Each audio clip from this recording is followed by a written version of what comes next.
Am I great yet? It's something I ask myself every single morning, because if I stay this way the entirety of my life, then that's a no-go, right? I don't want to be normal. I want to be phenomenal, and that is difficult. That's why I spend countless hours researching how to be better at writing, looking at advice, but also writing in a sense of trying to be better with every single word that I write. And I believe well enough that the pursuit of greatness is so subjective because there are so many complexities in it, but there's also so many things that are rather simple, I'd say. And it's quite funny whenever you think about it and how it's something complex but simple, and that's the quality of life most people get a bit mixed up with, huh? And I think it's really phenomenal, and we're about to go through it. The Pursuit of Greatness. My name is Ryan, the author, and this is The Path in the Pen. So what did I mean by, greatness is subjective? You look at everyone and they say here and there, I want to be great, and you have to ask them, what do you think greatness is? Because it is so subjective in a way that it's different for everyone, right? I mean, for me, I think greatness is defined by the best authors ever, and that is where I want to be one day. But people say that's unrealistic, and I get that. I get that fully, because I've questioned myself every single day. Am I great yet? Am I what I consider to be great? And no, I'm not even close. I haven't even published a book yet, right? Still in the works, but it's difficult to say the least. But having these dreams and stuff of me regretting stuff, I feel like that's a reoccurring thing for me. Waking up and thinking that some of the stuff that took place was real, and it never was. And it scares me. I will say that. It scares the hell out of me. But at the end of the day, work needs to be done. I need to read more. I need to, more so what you have to do is make a plan, I say. To learn how to become great, you have to make a plan on what you believe will make you get to that stage. So I read a bit. I've been reading Tolkien recently. And Tolkien, with his storytelling, is really metaphorical to how complex but simple am I great yet?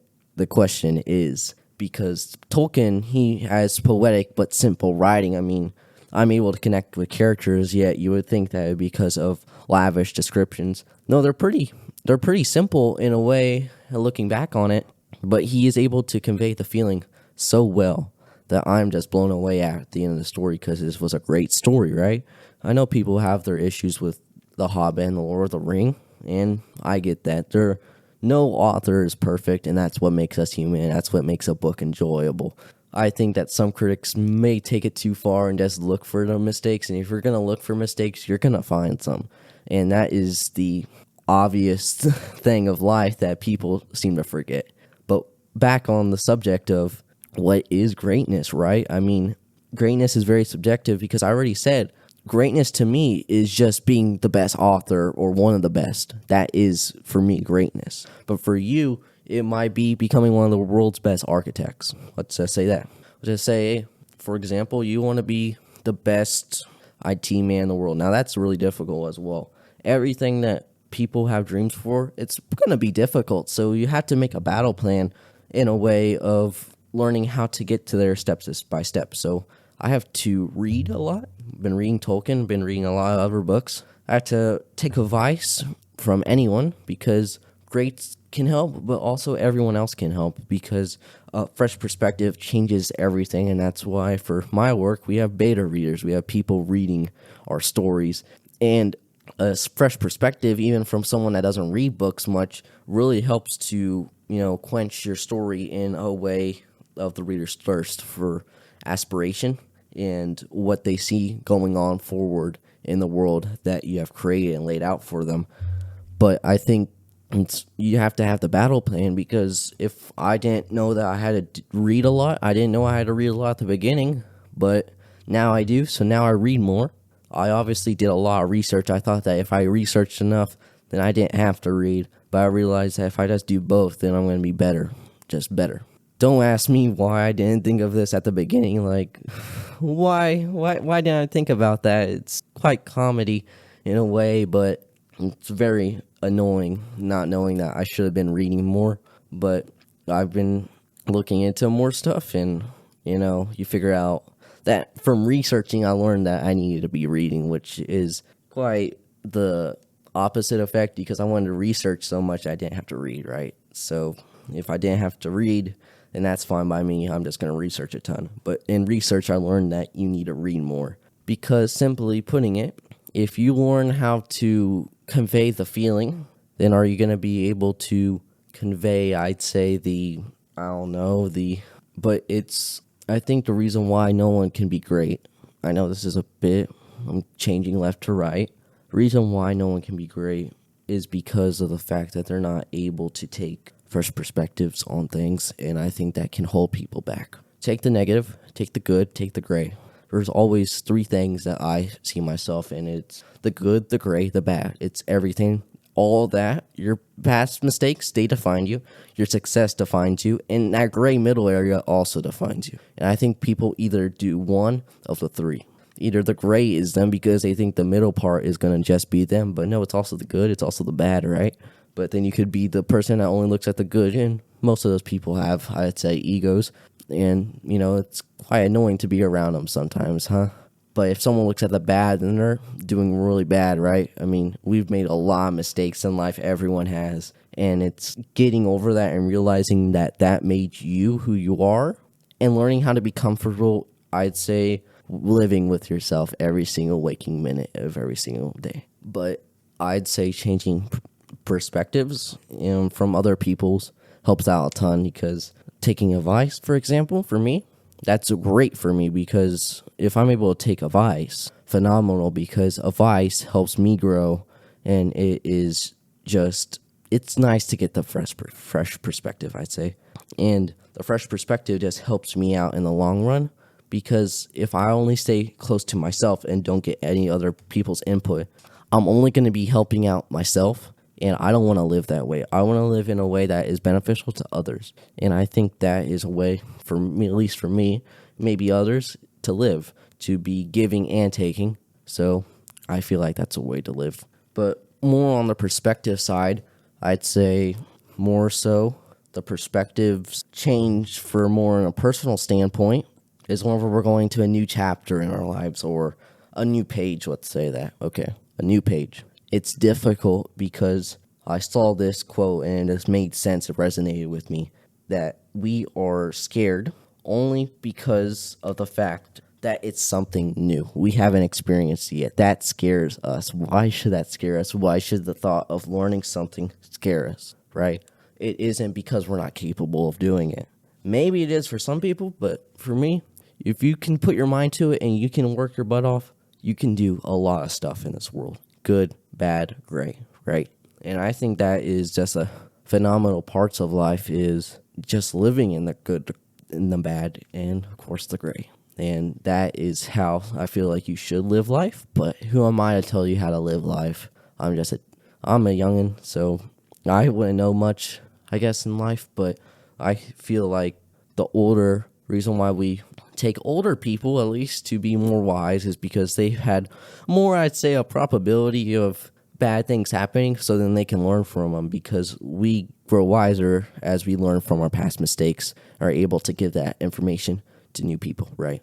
But here's the but. It doesn't mean that the oldest person is going to be the wisest always. If someone had a really bad life and they've experienced a lot, then they will, by definition, know more about most things in life, especially only the things that have happened to them, of course, but also that new fresh perspective. So I think that's really important to, have, at least. But realistically speaking, that an old man, if he never learns from his mistakes, and he had a lot of them still, then he will not be wise, I would say. I say he is dumb. I say he is dull. But that's just my perspective, right? That is just my perspective on life. You can have your own. That is the point of life, is having your own perspective, being comfortable in your own shoes, and being able to grow. I think growth is phenomenal, good or bad, because if it's bad, then you can always come out of that hole. No matter how deep the hole is, I believe someone can get out of it. Eventually, might take a couple years, a decade, maybe half their life, maybe longer than that. But it's the thought that counts, of wanting to change And if you can say that you want change, then change may happen. Well, I'm sorry, why did I say may? Change will happen. Whether you like it or not, the world is moving with or without us. So let's not stay, I think, in every single day not doing anything, because if we're not doing anything productive, then we're not changing the world. And as humans, we are inventors, we are philosophers, we are architects, we are writers, we are poets, we are everything, right? Everything that lives and breathes, we're basically part of, right? We're part of this planet that we call Earth, that which is, quite dangerous, but also adventurous, I'd say. People seem to forget that Earth has nature sometimes because we live in big cities. We live in less rural areas, right? I think that makes us think that life is more, in a sense, what people would call modern. But modern is technology, right? But technology scours away, I'd say, from nature. But nature is what made technology with us. We're nature, and that's it, right? I know I went on a rant, but that's me, okay. The pursuit of greatness. I think it's something that everyone should take seriously, because we should all strive to be great.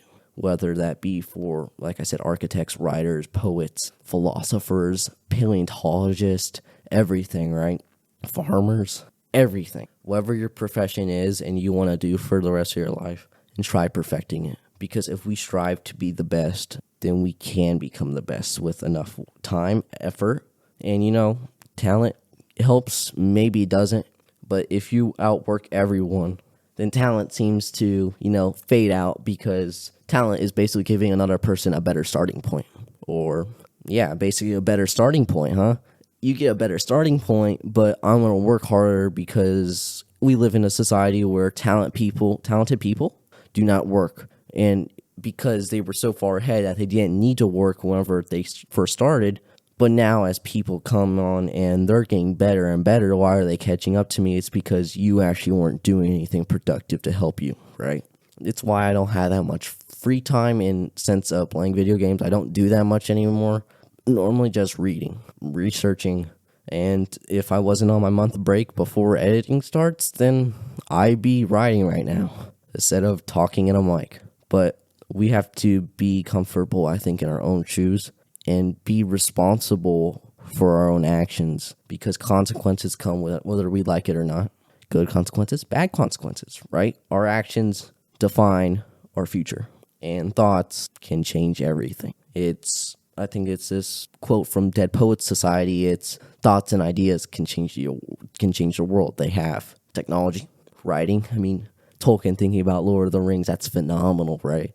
Think about The Hobbit. I mean, and then, you have McDonald after that with his fairy stories. Phenomenal, right? I mean, it revolutionized, in my sense, the fantasy genre. It was able for it to grow, so people like, I know it's more recent, George R.R. Martin with Game of Thrones and all that, right? Pretty phenomenal, because, as technology takes over, we are getting more movies than books nowadays. Well, actually, that's an understatement. There are more books released than Hollywood movies, I'd say. It's more people are reading more movies, it seems like, obviously, than books. And I get that, because reading something off the page, it's difficult sometimes, because, you figure out, and this author gets really creative with his words, and then you're like, come on, man, I don't know what this word means. Don't let me search it up in the middle of writing. So most of the times I just skip over it, and, but most good authors, I'd say,